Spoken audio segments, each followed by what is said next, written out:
Welcome. If you want to get iOS launcher on your Honor 7C, and first you have to go for the Play Store, tap right now on the search pool and type iOS launcher. We can get it from the Looting developer, so let's go.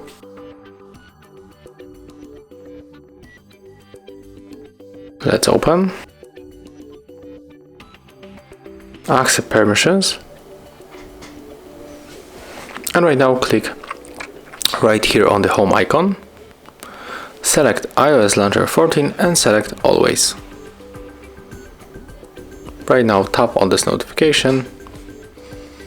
Click here OK. And right now we are able to use this launcher on our Honor 7C. We can edit icons, I mean the widgets on this bar on the left.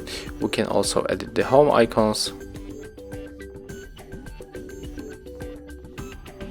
And of course, when you enter this application one more time, you can customize a lot of things. For example, you can change the blur effects or change the name of the icons. So just have fun and set up this launcher like you want. Thank you guys for watching. Leave thumbs ups, comments and subscribe to our channel. See ya!